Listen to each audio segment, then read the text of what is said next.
చంద్రబాబు చేపట్టిన బనకచెర్ల ప్రాజెక్టుపై రేవంత్ సీరియస్ అయ్యారు. ఆంధ్రప్రదేశ్ ప్రభుత్వం కొత్తగా చేపట్టిన గోదావరి బనకచెర్ల ప్రాజెక్టుపై అభ్యంతరం వ్యక్తం చేసిన ఆయన ఏపీ ప్రభుత్వ ప్రధాన కార్యదర్శికి లేఖ రాయాలని అధికారులను ఆదేశించడం తెలుగు రాష్ట్రాల్లో చర్చనీయాంశంగా మారింది.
సీఎం రేవంత్ మరో కీలక నిర్ణయం తీసుకున్నారు. ఏపీ సర్కార్ ప్రతిష్టాత్మకంగా నిర్మిస్తున్న పోలవరం ప్రాజెక్టుపై ఫోకస్ పెట్టారు.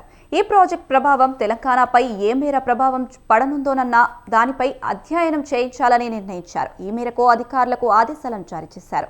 ఐఐటి హైదరాబాద్ బృందంతో అధ్యయనం చేయించాలని అధికారులకు సూచించారు. నెల రోజుల్లోగా సమగ్ర నివేదిక సిద్ధం చేయాలని ఆదేశించారు. ఐఐటి హైదరాబాద్ బృందంతో సమన్వయం కోసం ఒక ప్రత్యేక అధికారిని నియమించాలని, పోలవరం ప్రాజెక్టుతో భద్రాచలం ఆలయానికి ఏర్పడే ముప్పుపైన స్టడీ చేయాలని అధికారులను ఆదేశించారు సీఎం రేవంత్ రెడ్డి.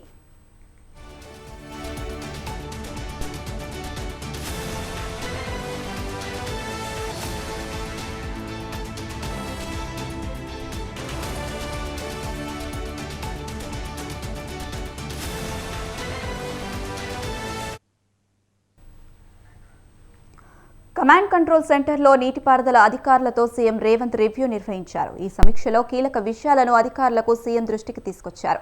2022లో వచ్చిన 27 లక్షల క్యూసెక్ల వరదతో భద్రాచలం ముంపునకు గురైందని ముఖ్యమంత్రికి వివరించారు. అలాగే గోదావరి పరివాహక ప్రాంతంలో ఏపీ ప్రభుత్వ కొత్తగా బనకచెర్ల ప్రాజెక్టు చేపడుతుందని, దీనికి ఎలాంటి అనుమతులు లేవని సీఎం తెలిపారు. దీంతో బనకచెర్ల ప్రాజెక్టు నిర్మాణంపై అభ్యంతరం తెలుపుతూ ఏపీ ప్రభుత్వ ప్రధాన కార్యదర్శికి లేఖ రాయాలని అధికారులకు సీఎం రేవంత్ సూచించారు. తెలంగాణ రాష్ట్ర ప్రయోజనాల కోసం అవసరమైతే గోదావరి రివర్ మేనేజ్మెంట్ బోర్డు, కేంద్ర జలశక్తి శాఖలకు లేఖ రాయాలని సూచించారు.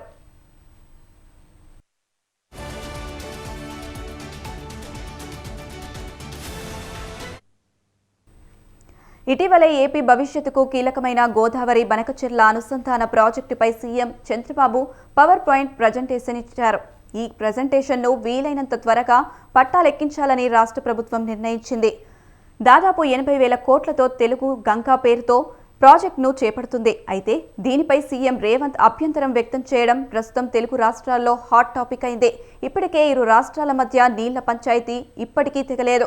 ఇలాంటి సమయంలో ఏపీ సర్కార్ ప్రతిష్టాత్మకంగా చేపట్టబోతున్న ప్రాజెక్టుకు తెలంగాణ సీఎం అభ్యంతరం చెప్పడం, ఏపీ ప్రభుత్వ ప్రధాన కార్యదర్శికి లేఖ రాయాలని అధికారులను ఆదేశించడం చర్చనీయాంశమైంది.